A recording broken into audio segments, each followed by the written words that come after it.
I found peace, loving on those who hate me. I found joy, raising babies with an angel on. Hey, here we are. We're running a little late. Yeah, sorry about that. Sorry. Technical difficulties. Yeah. It was you upgrade your computer to you guys know this problem. Anyone ever have that problem where you upgrade to Windows 11, then you go to do your podcast, and the next thing you know, all the inputs and outputs no longer work. Yeah. Of course, that happens right before we go live. So that'll teach us not to upgrade to Windows 12, most likely. But good morning to everybody here on the West Coast. Happy lunchtime to everybody on the East Coast, and wherever you are in the world. Thank you for joining us on The Q Show. Okay. All right. Hey. What do we got in store for us today? What do we got in store? Last week we talked about, we're talking about Elevate. That's what we've been talking about for a while now. Last week we talked about the compressor, gate, global settings, alternate foot switch functions. And this week we're going to dive into the preset management and setup options. Sweet. So I don't think we had any questions from last time. So without further ado, we'll just dive right in. We can do that, but it's I always want to go, hey, what have you been up to? Yeah. It's that natural feeling. But, preset management, it's easy for people to kind of, for this to be glossed over. I was having a long talk with Pat last night, actually. And as I was kind of explaining the uniqueness of Elevate versus, other products out there, that was one of the biggest things that I think, for me at least, is kind of transformational about the product. And so people, kind of for the user, for you who actually use the gear and you know it and you understand it, and kind of to set the stage for a moment, because it's worth taking the time to, I think, set the stage for this one. Historically speaking, when we go back in time, and we probably should just do a whole podcast on kind of the history of modeling, type things. Yeah. But when we go back in time and we think about it for a second, there's been this tendency for people, well, really for manufacturers, for people creating the products, to kind of try to take what's in the real world and then stick that all on like a pedal board, so to speak. For pedal board players, there's what do? You get an amplifier, you get, some sort of thing that gets you into the PA, like a direct amp or whatever have you. And you, build kind of a rig around this concept, right? That I've got my Klon Centaur over here. I've got, this, that, or the other on my board, delays and reverbs. And I set up kind of a whole rig and get an amplifier and a speaker and guitar and get, quote unquote, my tone, right? And when the developers of modeling came along, what's the easiest way to convince someone that, hey, we did the same thing that you have, right? Yeah. And I think that the easiest way to do that was to kind of copy it, mirror it into the architecture of the thing. Right. And so most of, and it's not a complete, I don't like using kind of totality statements because I'm always wrong, right? Most of the world of presets is a preset based around a rig with effects pedals, kind of the same thing you'd have in the real world. Now, look, not everything's like that, but by far and large, when I take a look at kind of the arms race of manufacturers as they're building the next gen modeler, it's I have 80,000 amp models, I have 79,000 IRs, I have 400,000 cabinet types, and when you just as a guitarist start to think about that for a moment, it becomes quickly profound how many permutations of tone there could be, and where and how would you even begin to do that? And that actually, it turns out, is kind of the Achilles, in my take, or my personal take, it's the Achilles heel of a lot of really high-end modeling, because what do you do? Like, you get in there and there's so much to do with it. Now, mind you, that's just creating kind of a tone or a preset, but then there's preset itself. And the trouble is, from that standpoint, for me, if I just want, like, you know, like I always say, my 5 food groups of tone, my clean, my semi-clean, my dirty, my, you know, full distortion, whatever have you, that kind of can be in the way because they're building it on a more of a rig type basis. Now, again, with the Helix, I can bank up and bank down and load a bank for a given song, but it's a lot of tap dancing in between everything, right? If I look at, you know, some of the other products out there, when I take that look at them, again, there's these kind of weirdness in between various pre-patches, presets, whatever, so that as I'm going through it, it's like I've changed my entire rig out, right? And the complication of doing that is oftentimes I'm hitting 2 buttons to move up and down, and the expectation is well, we built a rig, use the rig. That's this preset. And that's not what I want to do, right? As a guitarist, I'm after certain specific tones that might be vastly different one from the other. I kind of can get away with that to an extent, but then I find myself having to kind of, you know, tap dance, which is what I thought the promise was of getting away, you know, getting into like a modeler or a rig like that.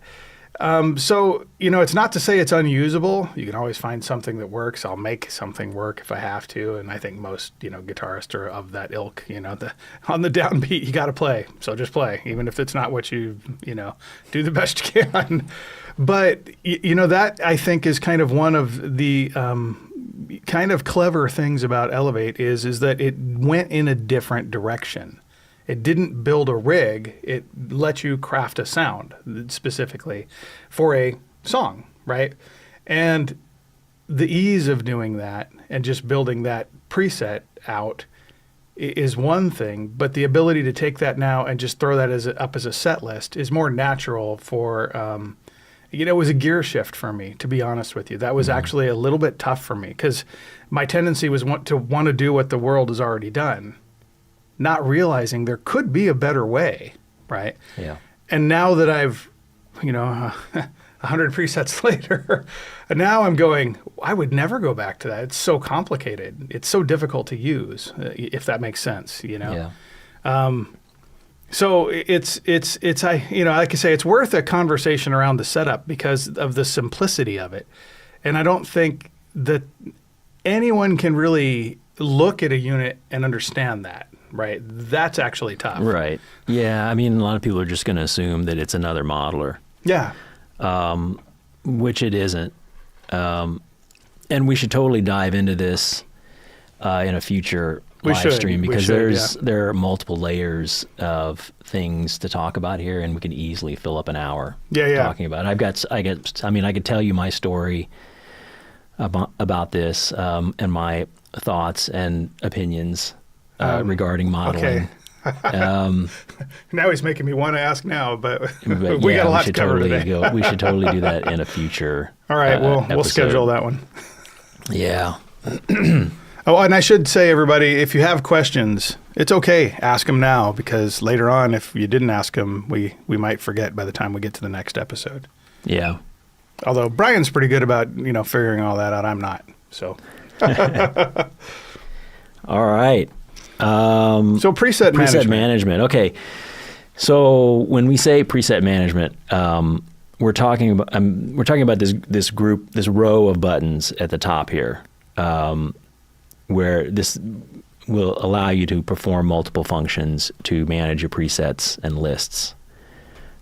So let's just go through these, you know, and we won't cover every single thing that you can do, but we'll try to cover most of it.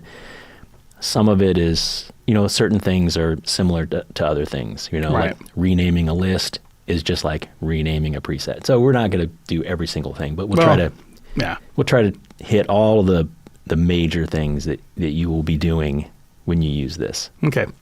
All right. So the first thing, I'm actually going to start over at the right here with the save exit button. This is So obviously, like when you change something, when you edit a preset, this LED is going to come on above save exit to tell you need to do something, Yeah. right? It wants you to press. It says press me. That's what that LED says. In this case, it's going to remind you that you need to save this preset Right. before you exit out, meaning before you try to change the preset. Right. Later, we'll talk about in the setup options, there are ways to kind of skip this step if you want to, right? If you want to automatically save or automatically undo your changes, you can do that in the setup options, and we'll talk about that later. I didn't actually know that. That's kind of cool. But it's basically like a beacon telling you, hey, bub, you just changed this preset. You got to. Right. Are you sure you want to just throw it away? It's not going to ignore that. It's going to, Right, because it doesn't know what you want to do, right? Right. Do you want to save this before you change a preset? Do you Right. want to discard those changes? So by default, it's going to ask you. Right. Un- As soon unless- as you start changing something. Yeah. Yeah. And like I said, you can go into the setup options and tell it you want to automatically save all your changes when Right. you change a preset or automatically undo them, Gotcha. right? But it doesn't know what you want. It's not going to assume. So you have to tell it either through the setup option or using this menu every time. I would leave that alone when you're first working with the unit because you want it to remind you that you've made changes, I would think. Right, and you want to get familiar with how it works, Yeah. right? The process, Right. That when you change something and then you go to change a preset, you want to know what's it doing with your changes, Right. And so until you kind of learn that about the unit, you kind of want it to ask you until you Right. get familiar with it. So in this case, just to explain what's on this menu, and so we started with a factory preset here, and you Right. can't override a factory preset, right? Right. So it's going to ask you, do you want to save this as a new preset? And you have that option. You also have the option of doing nothing. No means just do nothing. It just takes you back. It just exits out of the save menu. Right. It doesn't do anything. I'll let you keep working, yeah. Yeah. Or undo will revert those changes back to whatever was saved Right. before. In this case, like it's a factory It's preset. factory, so, yeah. it's just gonna Yeah. throw away your edits. But the save exit button is also kind of your get out of jail free card. It's like if you're somewhere and you're not sure how you got there, or you're not sure like how do I get back to my save menu or whatever, you can hit save exit, and it'll prompt you and it'll ask you like do you just want to exit out of this, or say you're like queuing up a preset and you're like, wait, I just want to go back to where I was. Where was I? You can hit save exit. So it's an undo button. Yeah, it's kind of, so that's the exit part of save exit. Right. It just gets you out, right? It's kind of like a home button. Right.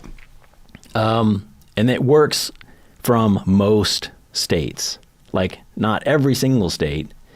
Like in the tuner mode, it doesn't do anything. But Right. most states, it will just kind of take you back to the preset. Gotcha. The preset mode, if you will, or the preset state, which is what you see here. Gotcha. All right, and that's essentially the way that the save exit menu works. Right. Okay, so I'm going to work my way to the left here. Actually, And- which is good because compare is an incredibly valuable tool.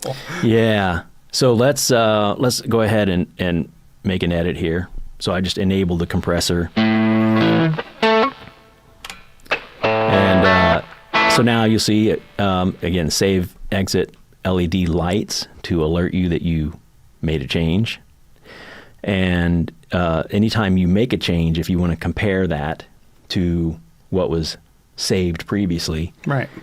you can touch compare, and it just reloads that saved version.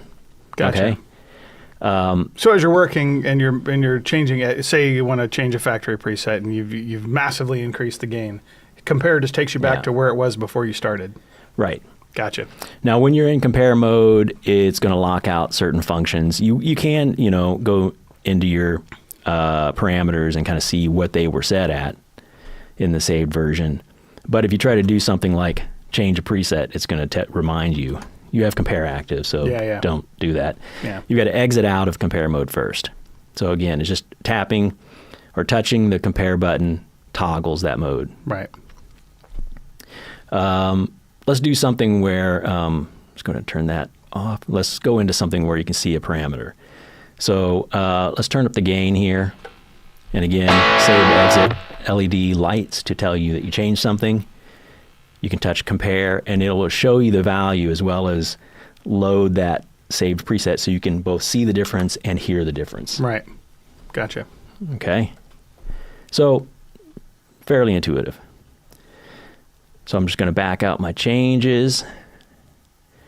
And so that's the compare button. And so now we can kind of start to talk about the things you can do to create presets and modify them and lists and stuff like that. So I think I should probably first mention there's like 3 different ways that you can create a preset. Okay.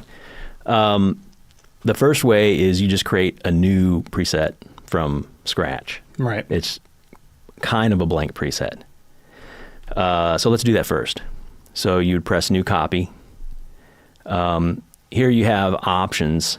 It's going to ask you, do you want to perform this on a preset or a list? We want to do preset.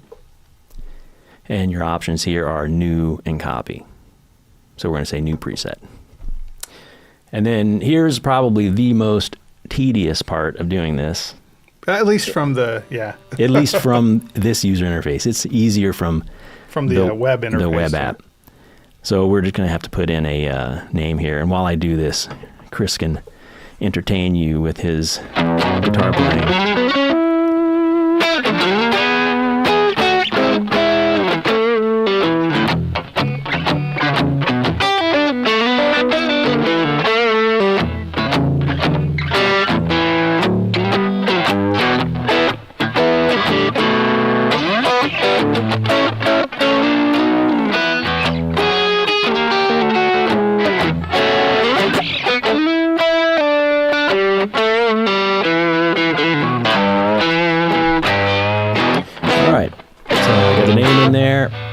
Touch save exit. It asks me, do I want to save or exit? I want to save this.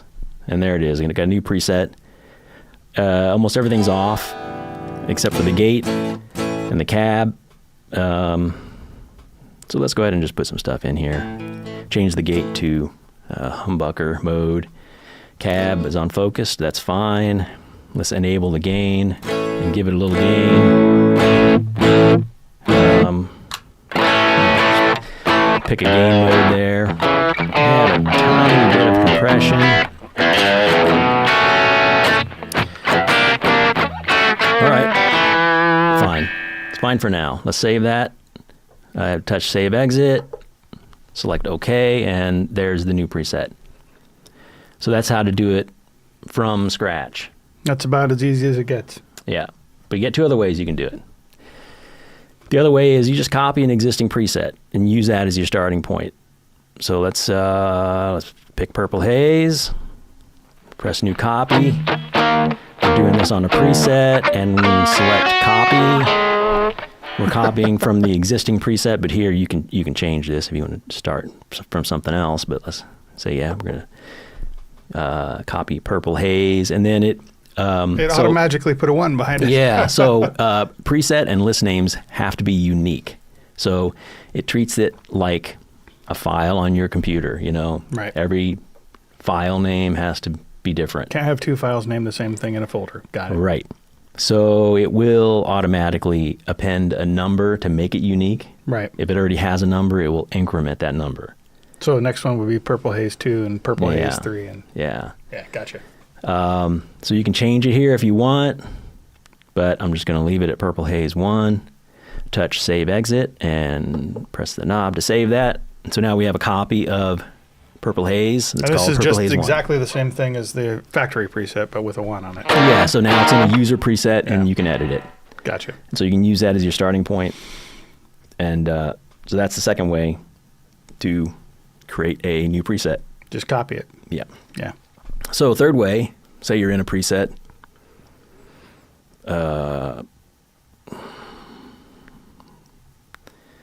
Let's pick Panama.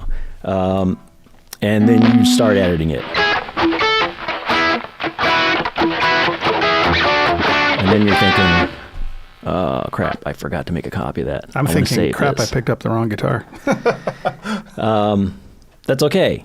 You hit save exit, and it asks you, do you want to save it as a new preset? Yes, I do. So it appends a number on there Gotcha. for you.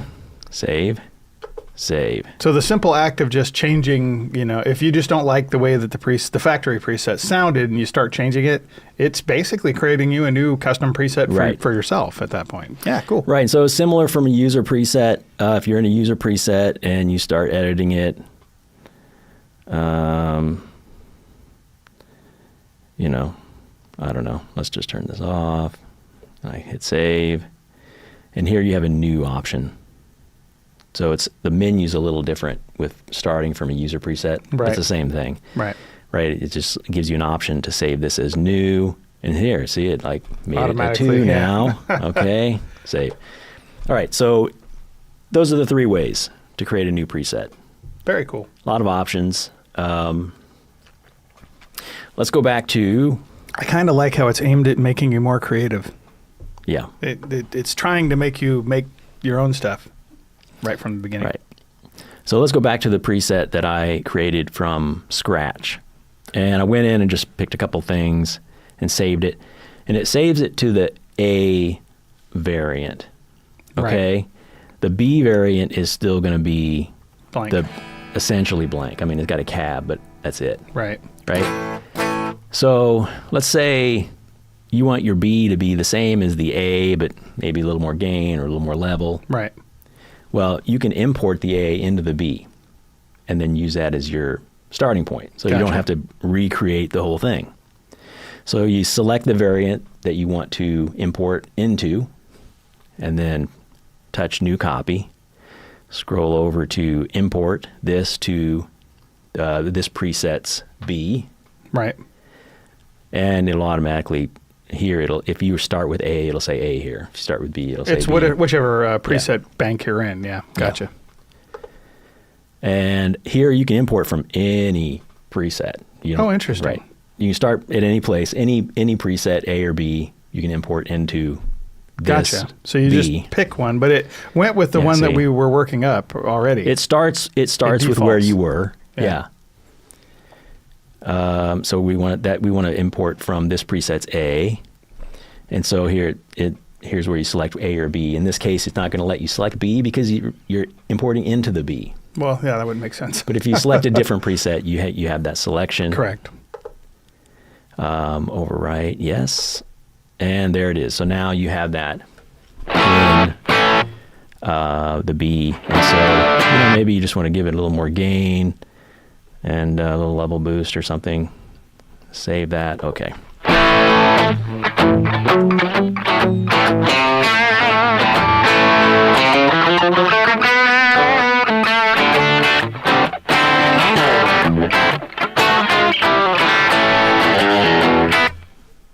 All right. So we got solo boost now. Sweet. So that's essentially how you make a preset and set up your A and B. Okay, so the next thing is how to copy a preset. So we touch new copy. We're working with a preset here, and we want to copy it. So it's always going to start from whatever current preset you're on. But here you can copy from anywhere. Basically anything. So let's say we want to copy this to another preset. And again, I mean, I kind of showed you this before, how to create a new preset. Right. Save. Okay.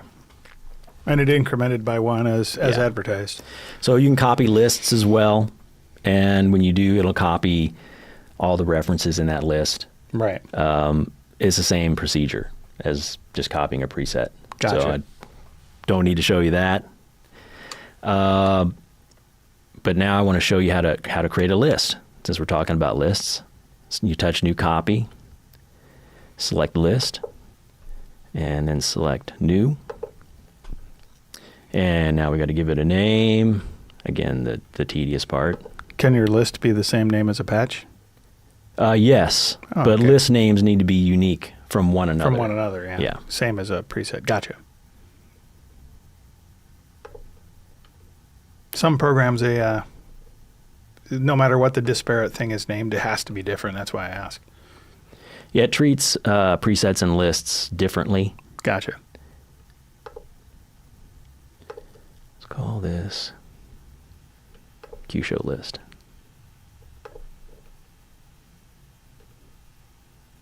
Yep, this is tedious. Yeah. This is where the web app is your friend. All right. Touch save exit. Save. All right. So now it's gonna want you to select the list. Since we just created a list and that list is empty, it's not gonna let you select it. Right? If I try to select it, it's gonna say, "Whoops, it's empty." Try again. So you can't even go to the list until you have presets in it. Until you put presets in it. Which is Got it. kind of like, it prevents you from, like if you loaded an empty list, you wouldn't be able to select anything on it, right? It's preventing you from doing something that you don't want to do. Okay. Okay, so now we want to add some presets to that list. So you touch new copy, select add preset to list. So let's So in essence, let's just add- you're copying the preset to the list is what you're doing. yeah, it's adding a reference to that preset. Yeah. But in my head, I'm just thinking like I want it in essence in this folder. So yeah. Yeah, so it's actually, so it's not like a folder mechanism. It's just a reference. It's a reference to the original preset. Right. So if you change that preset and it's on multiple lists, it'll change on all those lists. Right. Good point. Right, but if you delete a list and that list has presets in it, it doesn't delete. It doesn't those delete the presets. right? Yeah, got it. All right, so let's add some of the presets that we just made. So we want to add it to the list here that we just made, which is the QShow list. Save, yes, and so we'll just add a few more. This is the copy of that QShow preset. What was it? QShow preset 1 to QShow list. Save, yes. Add preset to list. Let's add the Purple Haze 1 to QShow list. Save, yes. Okay. So now when So now I you can select the switch to- list, I press both preset foot switches to get into list mode, and then I scroll to the list that I want, which is the QShow list. Press recall. Now it loads that list, but I still have to select the preset on that list. So I have got QShow. Or you can choose a different one. Yeah. I've got QShow test 1, Purple Haze 1. Let's just select this one, QShow test, and now so now we're loaded on QShow Right. list. So pretty easy. That's how you add presets to a list. And it kind of getting back to what I was saying at the beginning, this is kind of where I think it shines because as opposed to having 5 food groups of tone, I can build an entire set list with, fine-tuned characteristics for every song I'm going to do, Yeah. for the show. Or for me, when I'm recording, I'll secretly tell you, I've been recording an album.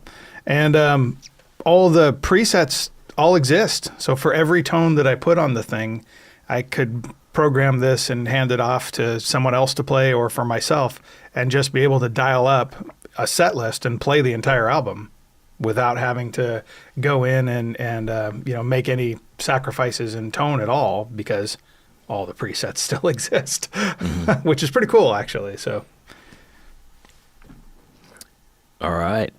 So let's, I think we covered everything under the new copy menu. So let's go to the move rename menu.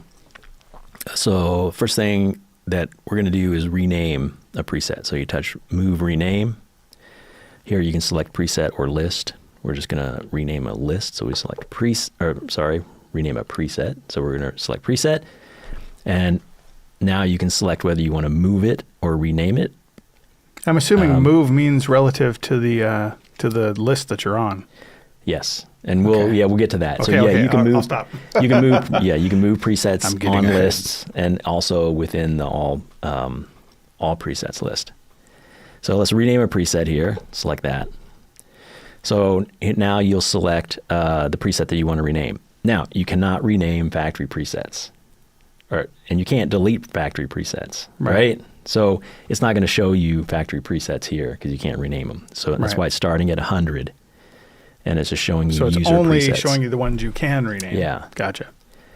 So let's say QShow test 1. Let's rename this to... I'm assuming it won't let you rename it to something else that already exists. Either. Correct. Yeah, you can't rename. Yeah, it'll give you a message that no, you can't do that. Right. Let's call it QShow test A. Save. And so now, when you go to this preset, it's QShow test A. And again, if you did that on any list that it's on, it'll change. It'll update because you're renaming the actual preset. And right. Not, okay. Yeah. Gotcha. And you can have presets on multiple lists. Right. And if you rename that preset, it's going to rename it everywhere. Everywhere. Yeah. Got it. Good to know, because if you have some esoteric name and you rename it, and then you're like, why did it disappear off all my list? Well, yeah, it didn't disappear. It just renamed it everywhere. Yeah. And then renaming a list, you can do that as well, but it's the same thing as renaming a preset, so I don't have to show you. Now let's move some presets around. So I'm going to select move, rename preset, move. Now you can select the list that you want to move stuff on. Right. Okay, let's go with the all presets list. And here again, it's only going to let you move the user presets, not the factory presets.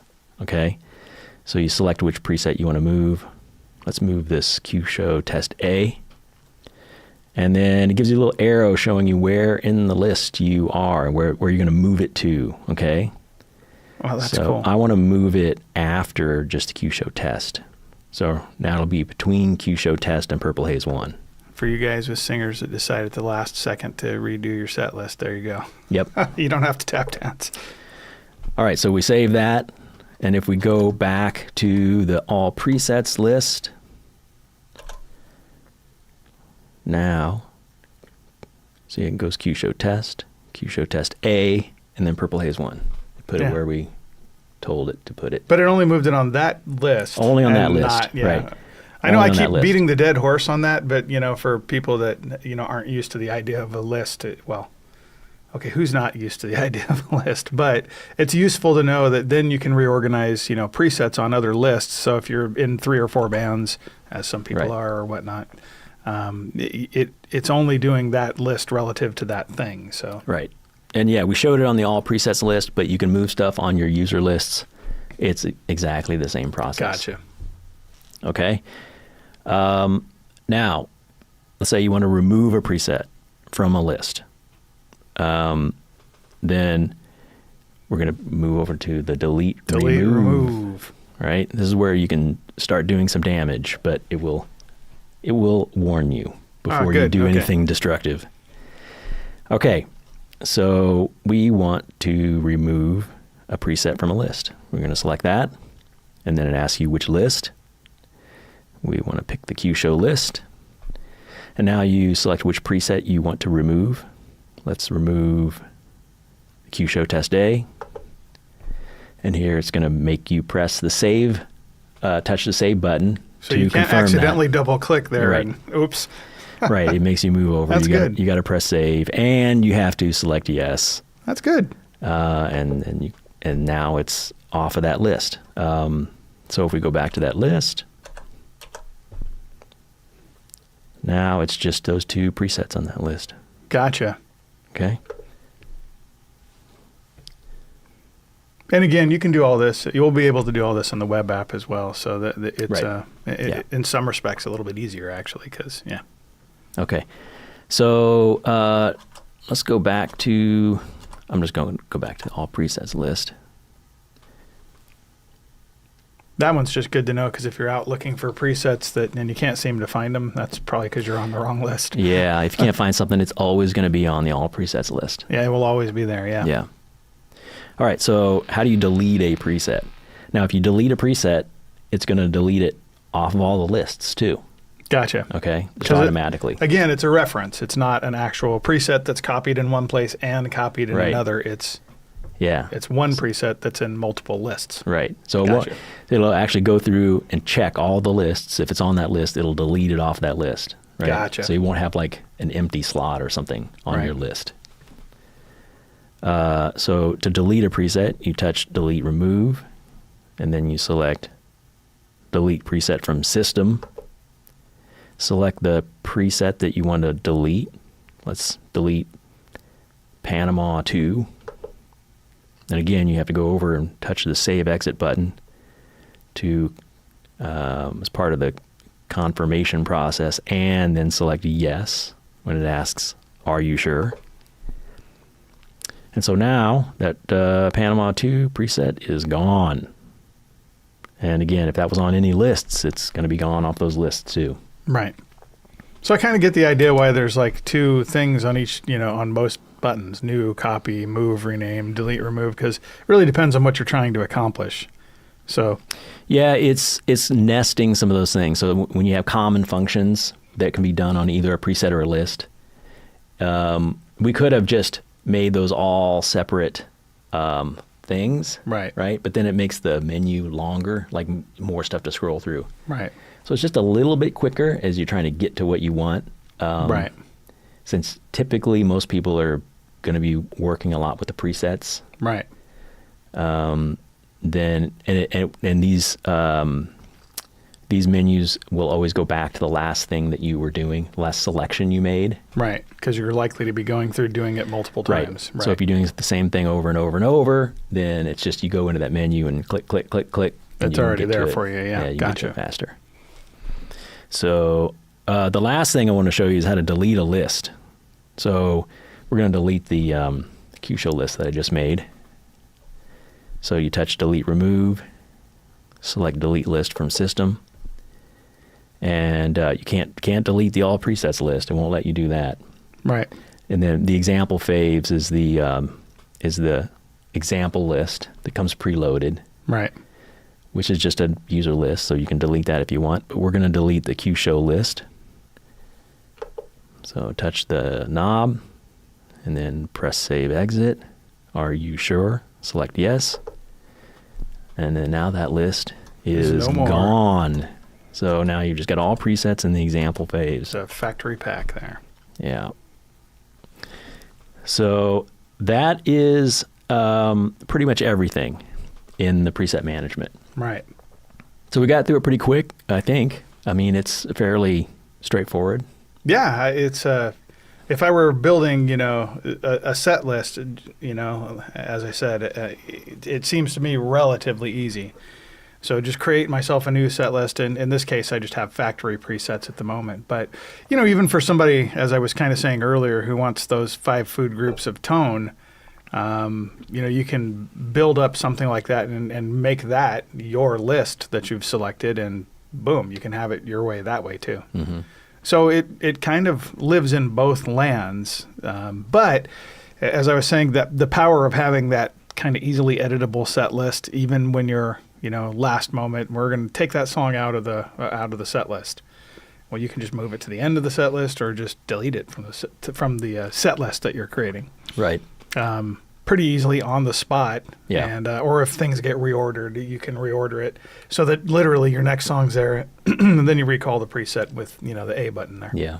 Yeah. Yeah. So that was all the preset management stuff. Let's go over the setup options. So these are things that are going to affect the unit globally, and don't necessarily really have any effect on presets. Right. It's just other things, right? So the setup menu you invoke by holding down the knob button for 1 second, and that brings up the setup menu. Why is the setup menu always so scary to me? I feel like I'm going to mess my unit up when I do that.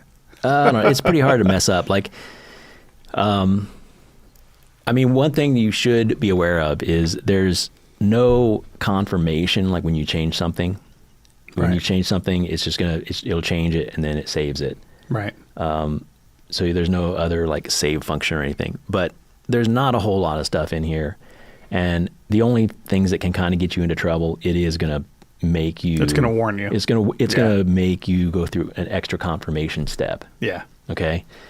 So the setup menu screen here is just an announcement, right? You can't do anything from this screen. If you want to exit, you can either press the knob again or press save exit. Right. So on this screen, you hold it for 2 seconds. That's what that symbol's telling me. Oh yes. Sorry, I said 1 second. It's 2 seconds. It might be something in between, but it says 2 seconds. So either so you can get out of the menu at any point by pressing save exit, or you can come back to this screen and hit the button on the knob. Right. Right. Either way, just exits out. So the first screen it lets you select whether your outputs are stereo or mono.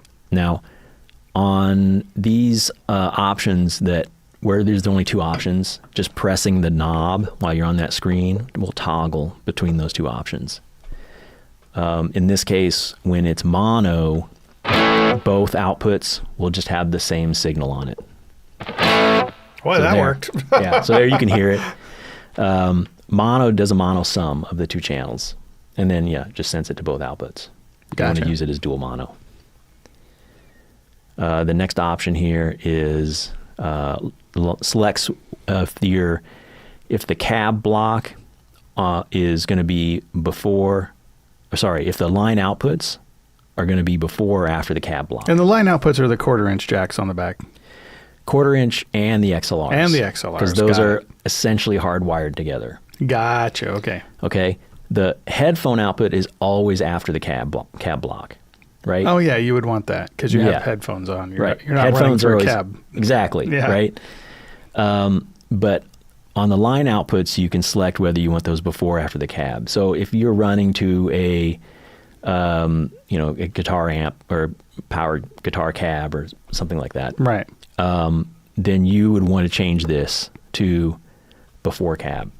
Actually, this makes me, not to derail the conversation, but this makes me realize you could use headphones, run that into like a direct box, and that could be your front of house while you're running through an actual cab on the stage for yourself. Exactly. So it's flexible. Got it. Yeah, that's exactly right. The headphone output will also function as a auxiliary line output.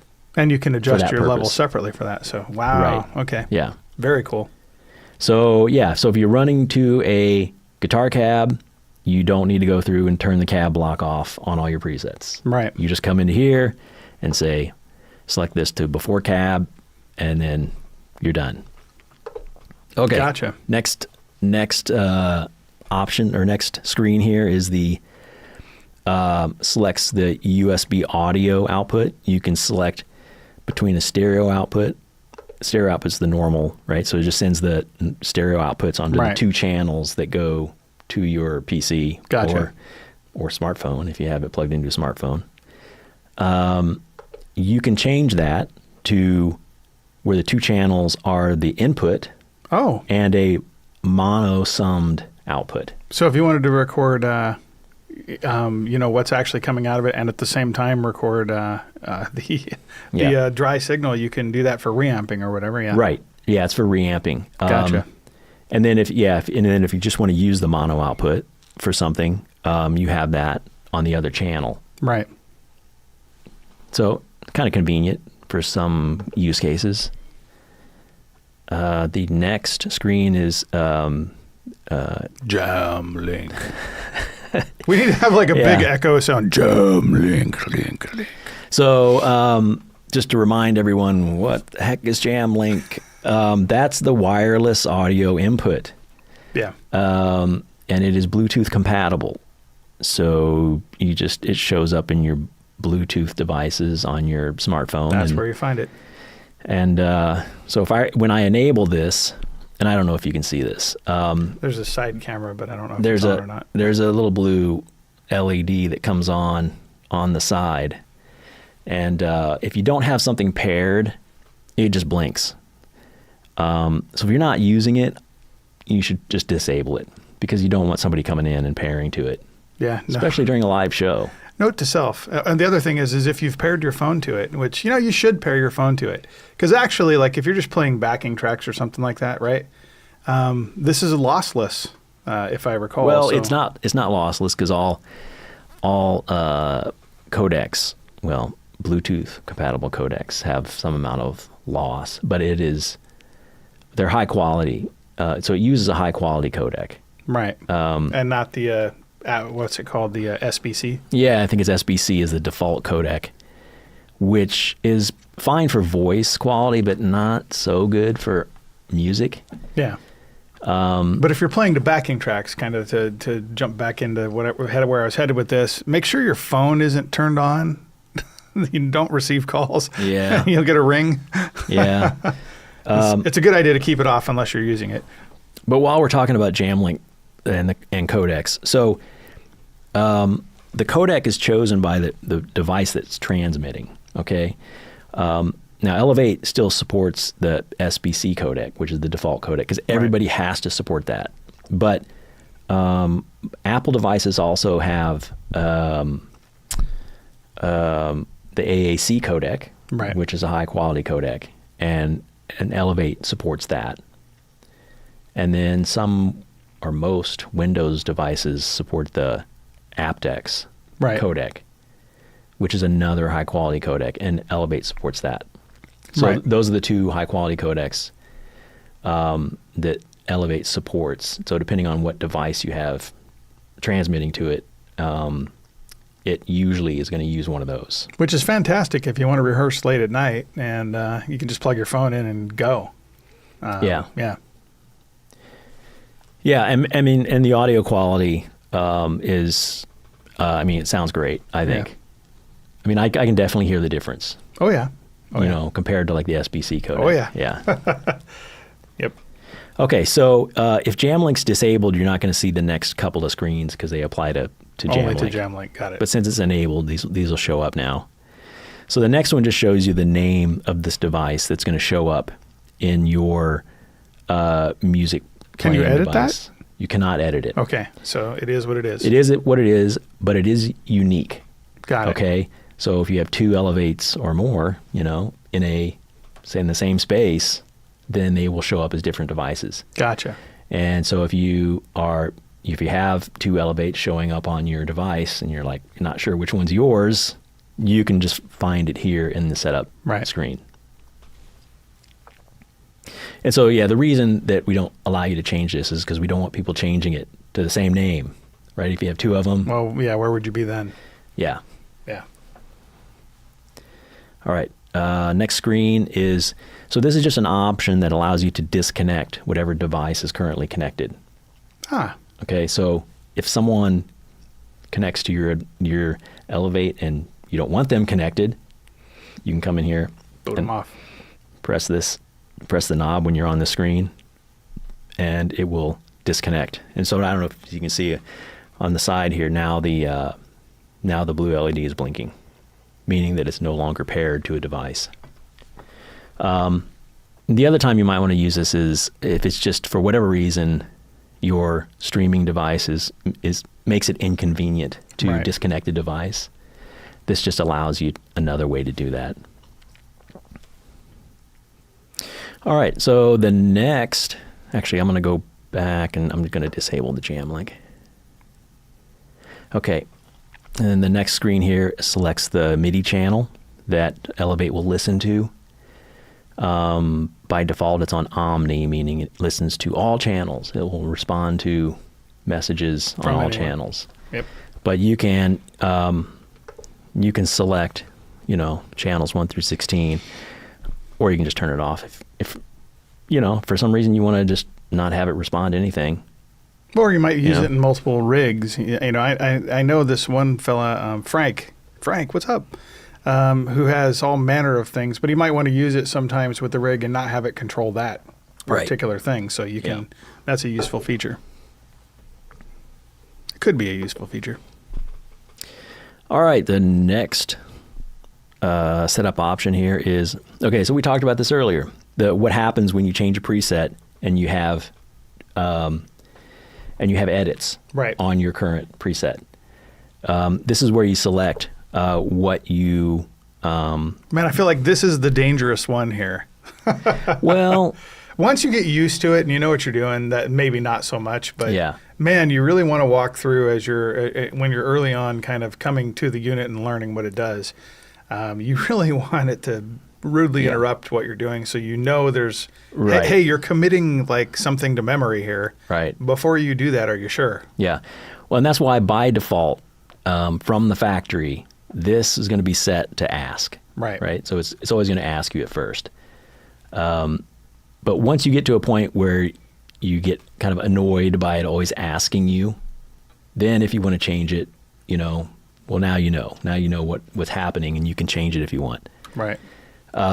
So on this, I should probably mention, so on the screens where there's more than one option, you have to press the knob, and then you get the cursor that shows up here, and then you can scroll through the available options. And then pressing it again exits back to the top level of that screen. Auto save or auto undo? That's just, yeah. So I'm excited about this feature because I've been using it for a while. Yeah. So we all saw what happens when it's set to ask, right? So you try to change a preset. It says, do you want to save this? And you've got to select something. Right. So let's say you want it to automatically either save or not save, right? Sure. So if you want to save, you can select auto save. And then whatever changes you just made, it's going to automatically save them and then go to the next preset. Gotcha. Okay. Now, I should mention, if you are on a factory preset, it cannot auto save those. So it will auto undo. When you're on a factory preset, it always is going to auto undo. Gotcha. So then you need to hit the save button in that case and give it a new name. So it's not going to automatically create a new preset and save it to that. Aha, that's big. Because that could get you into trouble if you start doing that a lot. You're going to fill up your presets with a bunch of stuff that's been automatically named. Well, think about it. Every time you just tweak the mid-range on something, suddenly you've got a new preset that you didn't know that. Right. Yeah. Gotcha. So that's where if you do that, then you do have to manually save. So you have to intend to. That sort of kind of makes sense. So it's auto save. It's auto save user on presets. Right, on user presets. Got it. Now, auto undo will just undo whatever changes you just made and then go ahead and change the preset. I think, so this would be my preferred option. Really? Because I'm thinking like you set up your presets for a gig. Right. And then if you actually change something at a gig, you probably intend it to be kind of just temporary, right? Gotcha. You're just tweaking your level a little bit, tweaking your mid-range a little bit, just because maybe it sounds a little weird in that room or whatever, and you want to dial it in for that particular room or that particular mix. But you don't want to keep those changes, right? You always want to go back to your saved, whatever you saved before when you set it up. Right. So in that case, I would set it to auto undo. Right. Gotcha. But, that's just me. Okay. Next screen is, so this selects the touch response for all the touch buttons, which are all of these capacitive sense buttons here, the preset management. Yeah, we and use the blocks. term buttons, but they're not really buttons. They're touch sensors. They're like like a touch screen is the way they respond. Right. And so this allows you to select how responsive they are. So the higher the number, the more sensitive they are. Right. You can't go all the way down to 0, otherwise, they wouldn't work. So, the lowest you can go is like 30%. So say on 30% here, I'm going to exit out. See, look at that. See, it didn't do anything when I touched this. You really have to press it. Oh, got it. Yeah, because now it's yeah. Actually, it's not working at all. You have to be very deliberate. Oh, wow. Yeah, it was difficult, actually. Yeah. You have to be very deliberate at the minimum setting there. And then at the maximum setting, it's going to be extremely responsive. Yeah, wow. Like you can just barely tap it. And it will... oh, that's cool. And it'll trigger. So you can make it, if you're like me with sausage fingers, you can, yeah. Yeah, so by default, it's kind of in the middle. Yeah. And I think that works pretty well for most people. But if you find that you want it just a little more responsive or a little less responsive, you can dial it in. Wow. Actually, it just dawned on me. For every unit out there that has buttons, there's you can't do that. That's kind of cool. It's unique, actually, that you can actually adjust how the thing responds to you. That's pretty cool. Right on. All right, the next option. This is the one that you need to be careful with. I told you I'm afraid of the setup menu for a reason. This will do a factory reset, okay? And it will erase all of your presets, all of your lists, revert everything back to as it was from the factory. And then all your setup options will be reverted to default All values. your presets gone. Right.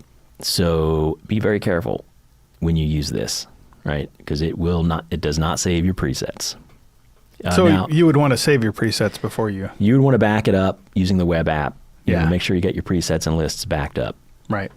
But if I hit this, it's going to ask you if you really want to do this. I mean, you really have to want to do it because you actually have to find which option it is in the menu to do it, right? Yeah. There's a bunch of other ones that just will not do it. So Yeah. No, it's well, I mean, I can imagine, there could be a reason why someone would want to do this, but given that it's as I was saying yesterday, an intuitive guitar workstation, you kind of want to save all your stuff. So you'll be able to do that from the web app. As we get closer to the launch date, we'll share that too.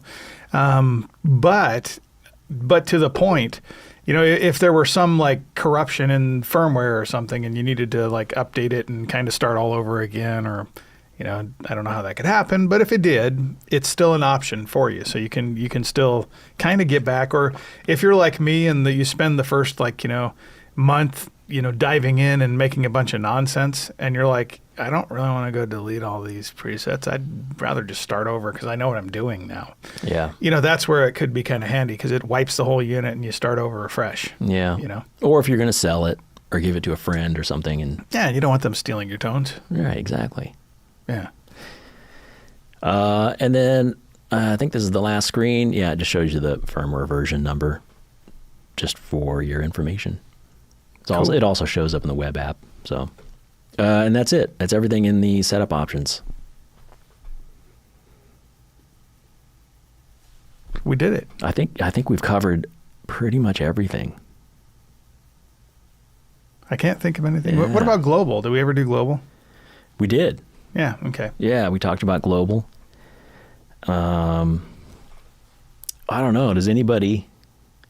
Oh, I'm seeing we have no questions. Is that right?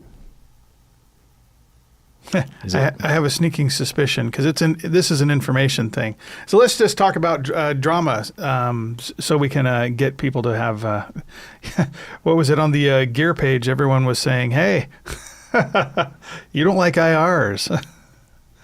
And maybe there's some truth to that, actually, for what it's worth. We had that kind of drama around it. And as we were pointing out, it's because you can't, configure it. But, the other, I suppose, intriguing, it's an intriguing thing. It may be worth kind of, we talk about the anti-modeler. And it's actually hard to grasp. I've pointed out to the team a few times, hey, billions of dollars have been spent advertising and marketing the status quo of things. And this unit is kind of hard to wrap your head around because it doesn't really follow the status quo like everything else does out there. It didn't really go the direction everything else went. And as I was talking to Brian, as I mentioned, I've been recording using this unit, and not this particular one. Mine's actually a Plexi.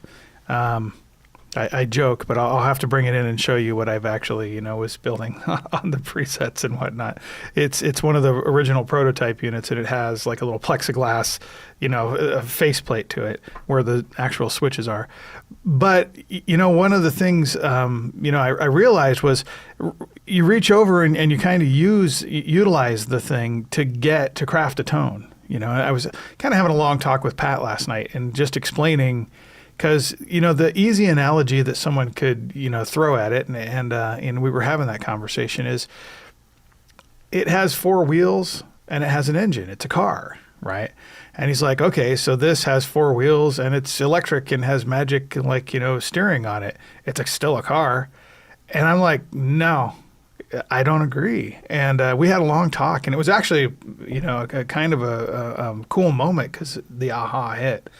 You know, we're in the process of reaching out to people. And one of the things Brian pointed out to me is, you know, when you craft the letter, be authentic, tell about your experience. And actually it's worth hearing, because it changed my life in a way. I've spent an entirety of my life recording things with a microphone, an amplifier, a bunch of pedals on the floor, and to kind of share the drama of the story a little bit, I went through, and I got all emotional last night when I was chatting with Pat, because I went through kind of a year that was a real rough patch. I actually had a heart problem, and a pretty rough one that frankly, you know, darn near killed me. So I'm stoked for every day. I'm really happy to be here, really. And I've kind of up and running and functional again. But during that period of time, I was kind of telling Pat, I built this whole kind of fantastical storyland, because I lost kind of everything. My heart wasn't working right. I had no strength, like my whole of my strength, which is a big part of how I see myself personally, just vanished. And that was tough. You know, that was personally really tough. And it even got to the point where I couldn't sing anymore. Like my voice left me because my lungs started filling up with fluid. And I kind of, in a weird sort of way, everything that comprised who I am personally, how I see myself, vanished. It disappeared, you know. It pulled out, the rug was pulled out from underneath me. And that was tough. I mean, that was emotionally... I didn't actually let on, you know, to my friends and family, how rough that actually is. Because, you know, you think of who you are and the things that you are, and at a time like that, and when all of that, how you perceive yourself, gets taken away, that is tough. See, I think Brian's hearing this for the first time too. But I was telling this, explaining that, you know, I started writing an album. I just said, you know what, instead of listening to podcasts, here I am doing a podcast now, as I drove back and forth to work, or listening to, you know, putting on YouTube and listening to it as I drive, or putting on Spotify or whatever it may be, you know, listen, I have a lot of friends who play music, so they send me stuff all the time. And, you know, it's real easy to get your head always wrapped around listening and consuming content, you know. And for once in my life, I just said, you know, as I'm going through this kind of miserable thing, I'm going to make up kind of my own world, if that makes any sense, and start writing songs as I go. And I didn't have you can't drive, and well, some people here in California, I've seen this before, drive and play the guitar at the same time. I don't recommend it, but it tells you a lot about California.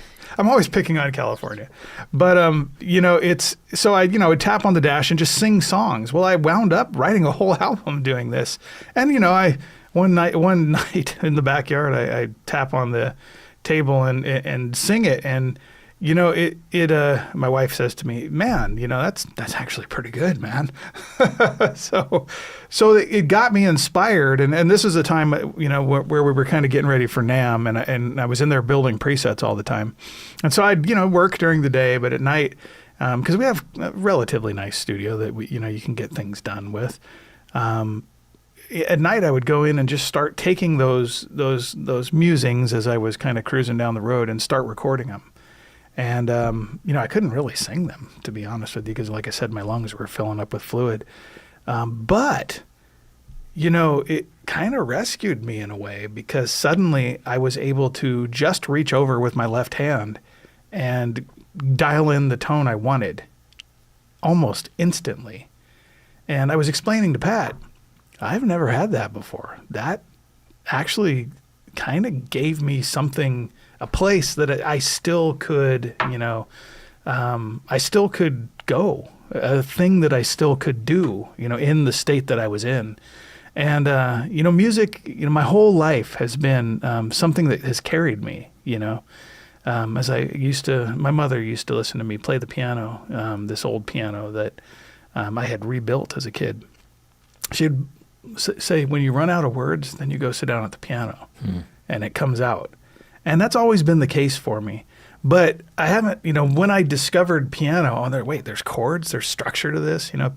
Pat tells a story too about how when he discovered this as a kid, it's like, wait, this is awesome. Same thing. I had that moment with, doing that, but because this was plugged in all the time and because I'm working up all these presets, it kind of hit me that, hey, you know what? I can actually do this. I can actually play and not sound like a complete, yeah,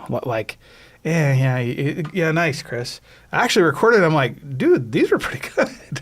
What on earth is happening here? That's actually some pretty good tone, And, that's kind of it. The ability to reach over and dial something in, and just get what I want to hear means, for me at least, like I say, and I was thanking Pat for kind of carrying me through a rough spot in my life, man. And thank you too, Ryan. It's one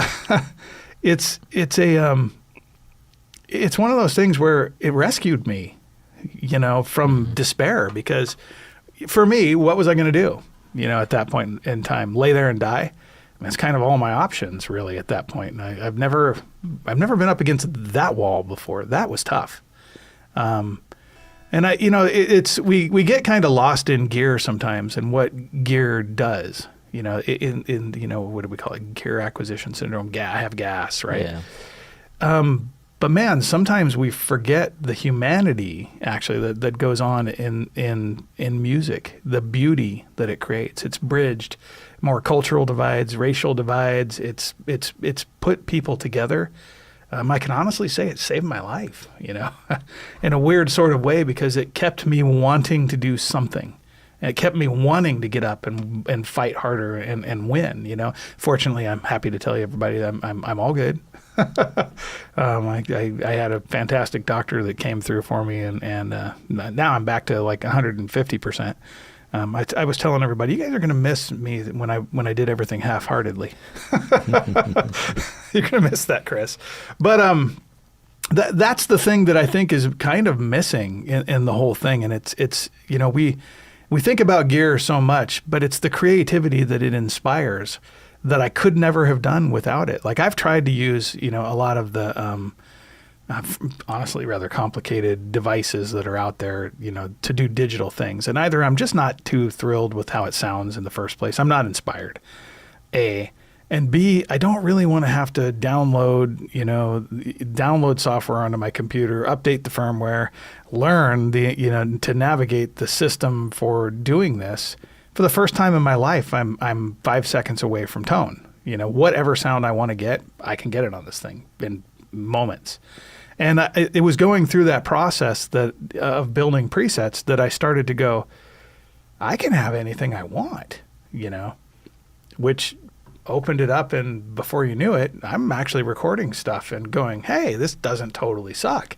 And I'm spending all my time on takes, so the take is good, and less time on going, well, the mic position wasn't right, this wasn't right.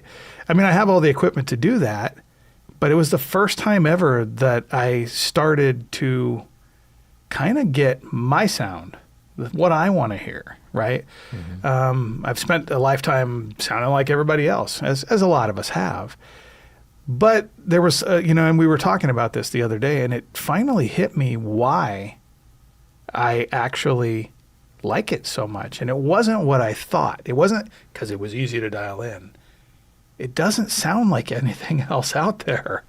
It actually was something kind of new. It was a new tone that I had achieved. Yeah.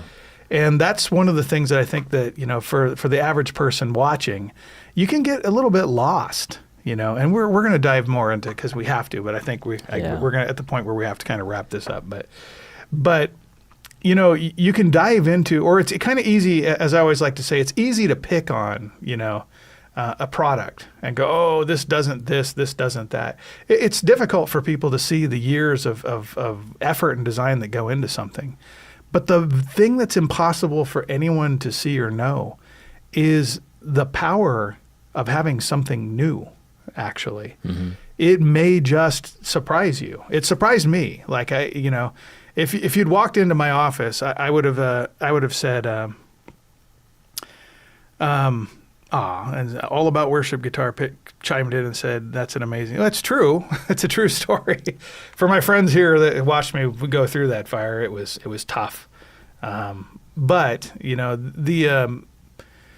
the thing that we forget about gear is the inspiration, right? And there's so much uninspiring stuff out there. And you forget sometimes that really the power of creating something new is that you might just be removing all the obstacles that are in the way of creativity.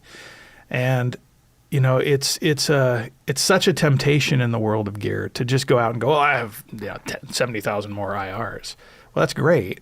I don't have 70,000 hours to figure out what they sound like, I'm glad you have 800 amp models. I don't have, 800 times 70,000. I mean, my whole lifetime could be spent chasing tone. And I don't really think that's the point. I'll tell you now, I don't think it's the point, because I've just recorded an entire album by myself with this unit. It's the simplicity of it meant that I spent all that time actually getting takes and not sitting there obsessing over, I did this wrong or I did that wrong. And at the end of it, because even when I kicked out doing it, I'm like, I'll tell you what I'm going to do. I'm going to do this, and then I'm going to go back in and re-record it all with microphones and amplifiers and this, that, and the other. It's when I'm done, I'm like, it's kind of inspiring sounding, and there's all sorts. It's a country album, so I'll get you all not to want to hear it easily by saying that probably. But we should do like a listening party. We'll do a listening party. Well, I'll try to. I have to re-record vocals. A lot of the vocals I recorded when my lungs were still full of fluid, so I do have to go back in and do that. But at least we're in a direction. So maybe I'll launch it around the same time. I'll shoot to launch it at the same time as Elevate. There's my promise. Put it out on Spotify. I don't even know how to do that. I'm just some dude that goes to work, guys, and goes home to my family. But anyways, so I share that long. That long thing to really say that the one thing that I have to say, and it's funny because Pat, and when we were talking last night, he said the same. So Pat's actually has been playing around with it, and he's going to build his own preset pack, which I think is kind of cool. But he actually said, last night that the real test of something is, am I inspired to be better when I play? Mm-hmm. And he built this Sleepwalk patch. Because Pat loves this, the old Santo and Johnny Sleepwalk song. You've certainly heard him play it, but we'll have to get him in here one day and just play it just so you can hear it. But he made a patch for it, and he's like, it actually made me sit and practice and want to be better. Like, it actually made me want to get better at what I do. And he's like, I'm comparing it even to some other, units that I have and whatnot, and damn, it's really good.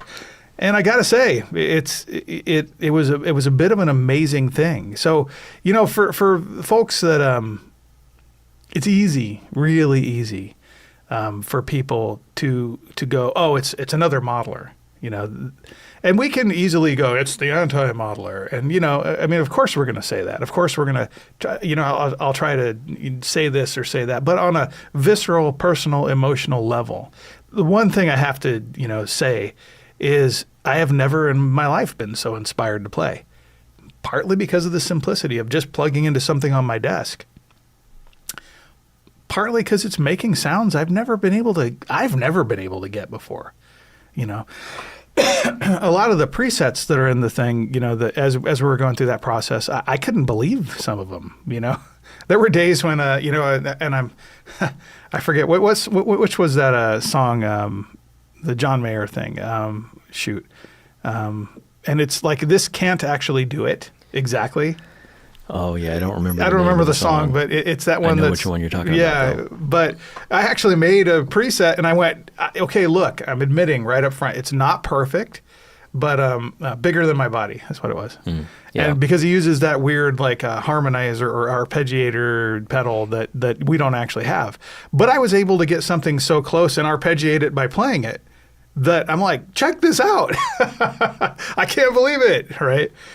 Those are the moments that that you got to go out and spend tons of money and endlessly chase tone, and I was kind of sharing with everybody the other day that I wish my old friend Alan Holdsworth was still alive, because we would sit and talk about it, over a pint.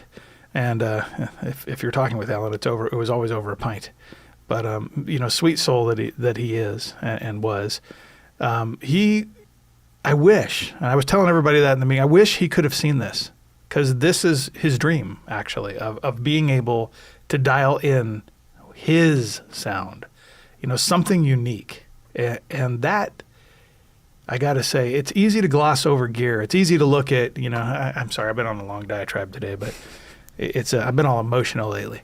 But, I wish he could have saw it. He would have definitely played one. I can tell you now, he would have just been swept away, and we would have got the album that he was working on, which I'm still bummed I haven't heard yet, because I actually heard it at his house before he tore his mixer down, and it was pretty awesome, actually. But yeah.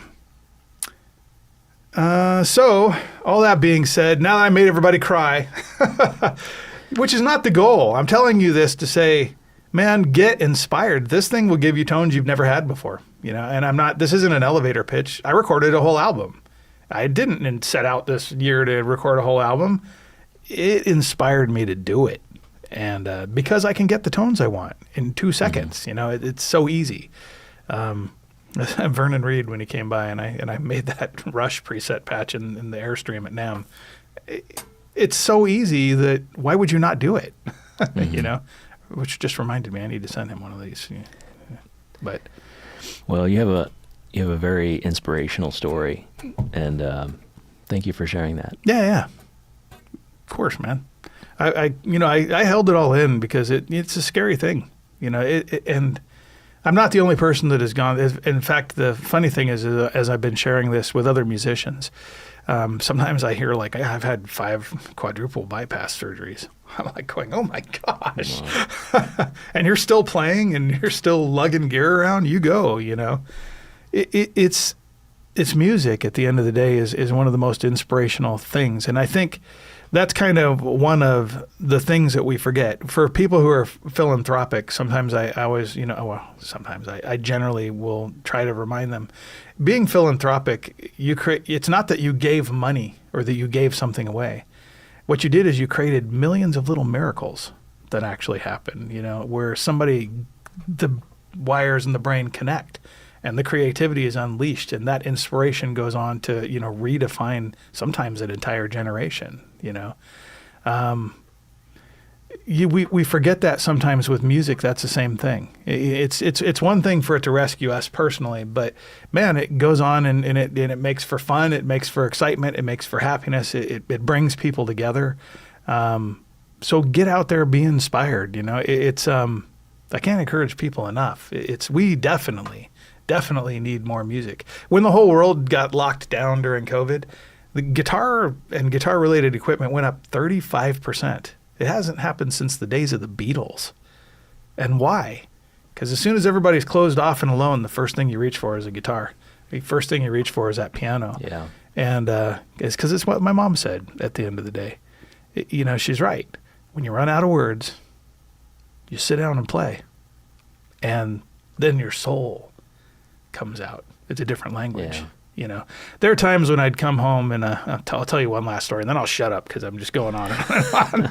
But one time I was in there playing and I have this piano. So I as an adult, I decided, you know what? I haven't had enough punishment in life. I'm going to rebuild another piano. So I picked up this piano from Baby Grand from someone for free, put it in my living room, tore the whole thing apart, redid everything on it. I mean, the key beds, the whole 9 yards, re-keyed the thing because the keys were ivory, which I still have them because I don't want to let that go. But I'll play sometimes. I'll just sit down and play the piano. And days when I'm frustrated or feeling down, I'll just sit there and play. And one day I was playing and I just and I was so frustrated in life. And I finally stopped and I left it on like this discordant kind of unresolved thing. And like 5 minutes later, I hear my daughter walk in and resolve it and play the major chord. And I'm like, and see, got me. She's saying it's going to be okay. Music. Well, on that note, thank you everyone for watching. And next week, I'm not sure what we're going to be talking about next week, but we'll make an announcement before we got to figure it out. I think we should talk about the anti-modeler thing, or the whole concept. Now that I just did all that. Yeah, I think absolutely we should talk about that. Yeah. All right, so that's what we're doing next week, next Friday. So join us. And please. if you have any questions, even after the show is done and you watch it later this week, feel free to throw them in there. We're happy to answer your questions. We won't always put you on the Fact Up, segment, unless it belongs there. Actually, I read the Gear Page for all you Gear Page guys out there, and thank you for your wonderful comments. Actually, we'll get into that next week too. But I appreciate everybody, and thanks for joining us again on The Q Show.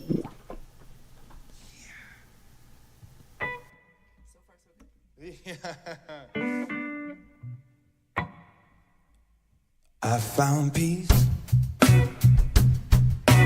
loving on those who hate me. I found joy, raising babies with an angel on earth. I found worthless,